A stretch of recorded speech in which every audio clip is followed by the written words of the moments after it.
Good morning students आज हम lesson number 17 जो है वो पेज नंबर 120 से आगे का पाठ करेंगे। आगे क्या है पाठ में? जुलाई से अक्टूबर घमासान बारिश के महीने, यानी लोगों के पास बहुत सारा खाली वक्त या कहो आसपास के जंगलों से बांस इकट्ठा करने का सही वक्त। आमतौर पर वे 1 से 3 साल की उम्र वाले बांस काटते हैं। बूढ़े बांस सख्त होते हैं और टूट भी तो जाते हैं। बांस से शाखाएं और पत्तियां अलग कर दी जाती हैं। इसके बाद ऐसे बांसों को चुना जाता है जिसमें गठानें दूर दूर होती हैं।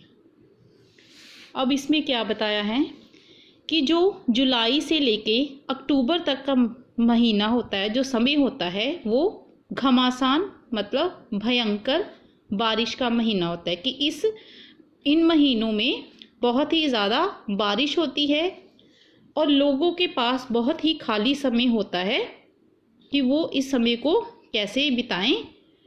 तो वो क्या करते हैं, आसपास के जंगलों में जाते हैं और वहाँ से बांस को इकट्ठा करते हैं।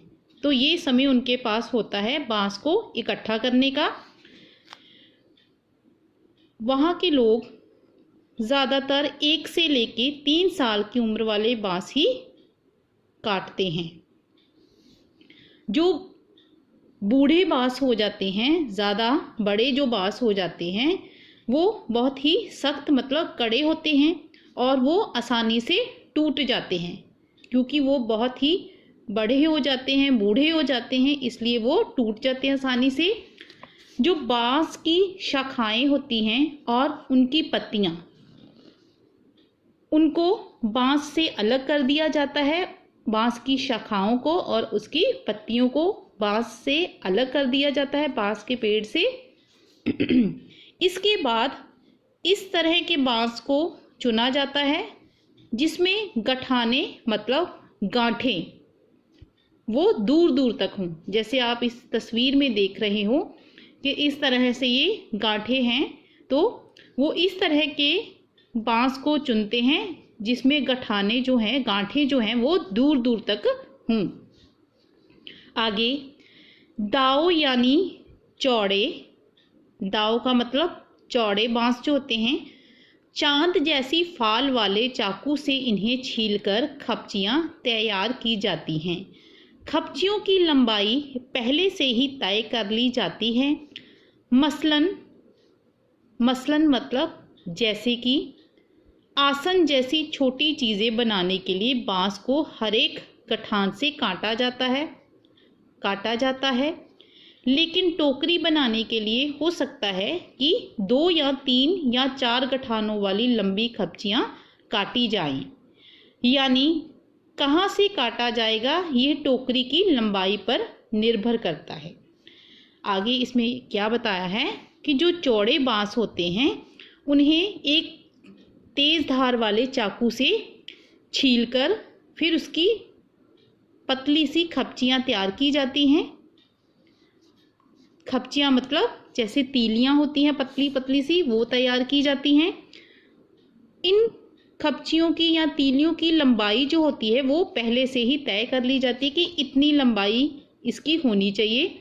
जैसे कि छोटी चीज़ें बनाने के लिए बांस को गठान से काटा जाता है, जो गांठें उसमें होती हैं उसको काटा जाता है।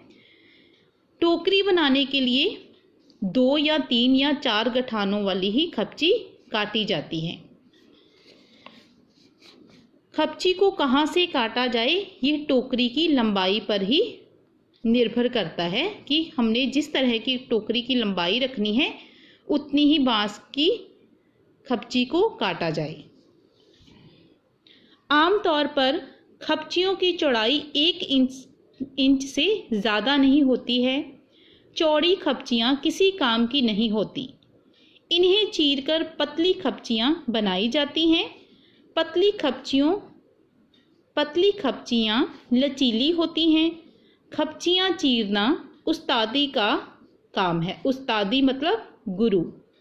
हाथों की कलाकारी के बिना खपचियों की मोटाई बराबर बनाए रखना आसान नहीं। इस हुनर को पाने में काफ़ी समय लगता है। तो इसमें क्या बताया है इस पैरे में कि जो खपचियाँ हैं, जो तीलियाँ होती हैं, उनकी चौड़ाई 1 इंच से ज़्यादा नहीं रखी जाती हैं। जो चौड़ी वाली खपचियाँ होती हैं वो किसी भी काम में प्रयोग नहीं की जाती, क्योंकि उसको मोड़ना इजी नहीं होता है। इसलिए पतली सी जो खपचियाँ होती हैं, तीलियाँ जो होती हैं बाँस की, उसे ही प्रयोग में लाया जाता है। इनको चीरकर पहले इन्हें अच्छी तरह से पतला किया जाता है। जो पतली खपचियाँ होती हैं, जब वो पतली हो जाती हैं फिर वो लचीली हो जाती है और उसको मोड़ना आसान हो जाता है। और इस काम को वही इंसान कर सकता है जो इसमें पूरी तरह से माहिर हो, जिसको पूरा इस चीज़ का एक्सपीरियंस हो, वही इस काम को कर सकता है। जिसके हाथ में ये कलाकारी है वही खपचियों की मोटाई बराबर बनाए रख सकता है। ये आसान काम नहीं होता है और इस गुण को पाने के लिए बहुत ही समय लग जाता है कि इस गुण को पाने के लिए, इस तरह का काम करने के लिए काफ़ी समय लगता है, तभी ये काम सीखा जाता है। तो बेटा आज हमने यहाँ तक पाठ को ख़त्म किया है। आगे का पाठ हम अगली वीडियो में करेंगे।